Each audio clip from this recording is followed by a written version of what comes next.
On this episode of the Drew Deek Show, the first round of the NHL draft in 2020 is in the books. The Montreal Canadiens select from the WHL 6'3" left side defenseman Kaiden Guhle. And before the draft even got underway, Montreal GM Marc Bergevin traded Max Domi to Columbus in exchange for forward Josh Anderson.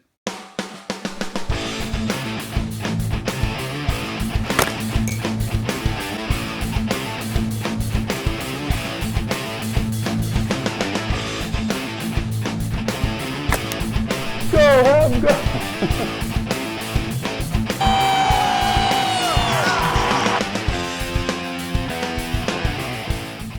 Alex Galchenyuk is traded to Arizona for Max Domi. Yeah, Domi only had like 7 or 8 goals, and 2 of them were empty netters. What is Montreal doing? Max Domi is traded to Columbus for forward Josh Anderson. What is Montreal doing? Gonna go a little Jim Carrey Grinch here on you Habs fans. The audacity! I've gotten a request to show more of Sherman for the non-hockey and sports fans, so here he is. Hi, buddy. He's really sleepy right now. He's licking me to stay awake, I think. Yep, there it is.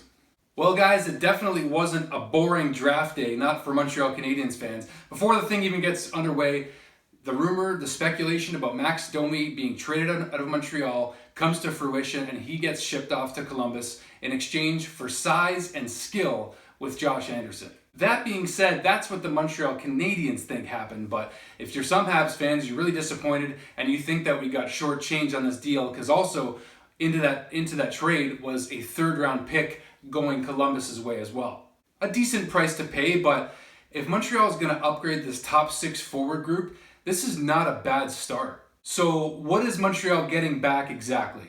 Josh Anderson is 6'3", 222 pounds, scored 27 goals and 20 assists in 2018-2019, the same season that Max Domi had an outbreak season for the Montreal Canadiens, putting up 72 points. We're getting exactly what we need right now, and that's size, skill, and if you look at the size of Anderson, you're kind of almost hopefully getting, this is my first thought, but you're hopefully getting something along the lines of Gallagher 2.0 or Brendan Gallagher on steroids. Don't do steroids, kids. Truly though, when I actually saw this deal come through, I was excited. And the reason being, I've felt from the very beginning that Max Domi was, I don't know, as a character guy, he's definitely got the skill. But character-wise, in his first exhibition game, our first ever impression of Max Domi, he was punching former teammate of his, Aaron Ekblad, in the face in an exhibition game. Couldn't hold his emotions in check, had a bubble there. And for me, that was just a bad sign. Domi really never got to show his best in the playoffs because the Canadiens didn't make the playoffs the first year that he was with the team and had a breakout year. To me, though, it just screamed Nazem Kadri.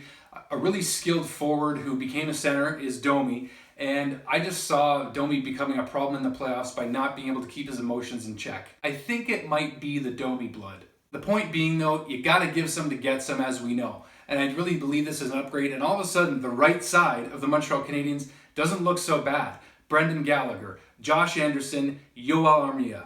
I mean, it's something.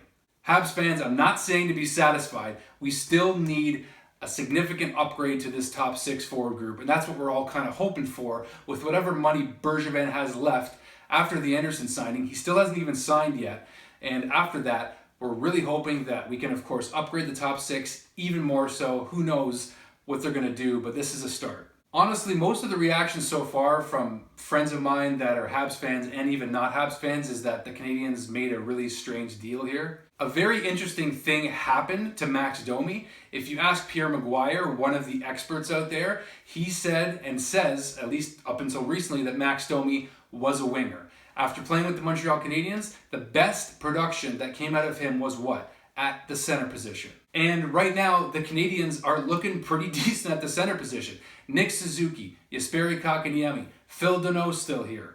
And then you've got Jake Evans, Ryan Poehling, eventually maybe going to become part of that 4th line as well, either as a center or a winger. So to me, it was worth the gamble. I mean, personally, again, I was expecting Domi to go, and we've already upgraded our top 6 even just that much more. Want to point out that yes, I'm having audio issues. You can hear quite the echo in the room right now. I have 2 microphones that I'm trying to get working with the iPhone, and yes, Adam, I will be fixing the audio very shortly. Don't you worry.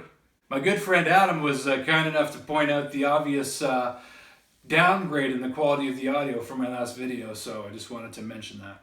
I gotta say, it was kind of exciting getting a trade coming in before the draft even happened, and it was addressing the need that we are just pressing to get better at it. If we add Alex Killorn at this point or somebody else to the top 6 forward group, we're going to be looking good. All right, back to the Canadiens' 16th overall selection, Kaiden Guhle. What do you have in this kid? According to Marc Bergevin, he's very mobile, he has some potential offensive upside, and he's got a very noticeable mean streak. And according to Guhle already, he already told Eric Engels from Sportsnet that he wants to borrow some of Shea Weber's mean streak. We'll take more of that, absolutely. The most baffling thing I actually find about the Canadiens picking Guhle is that the Toronto Maple Leafs didn't pick him first.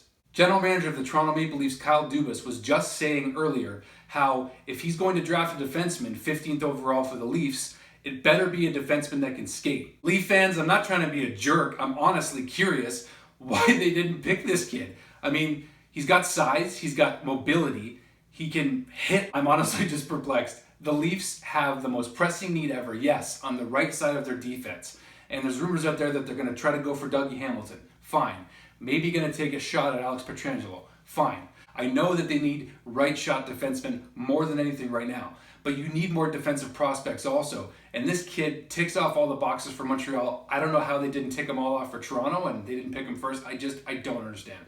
Anyway, Leaf fans, you let me know what you think. I mean, you obviously got a skilled forward. Thanks for tuning in, guys. Let's hope by the end of this week that we're not done upgrading this top 6 forward group for the Canadiens and really bolstering that top 6 like we really need in order to get back into contending status. But not a bad first day for the Montreal Canadiens on draft day, on a day when they were supposed to host the draft at the Bell Center. So not a bad way to start things off, guys.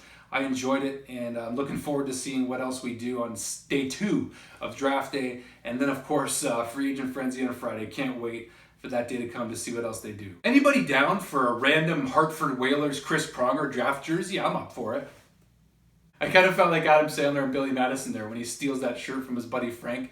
It's like, no, actually, I'm a Habs fan. Thanks for watching, guys. This is Drew Deeks signing off. Tried to do Howie Mandel there, didn't really work.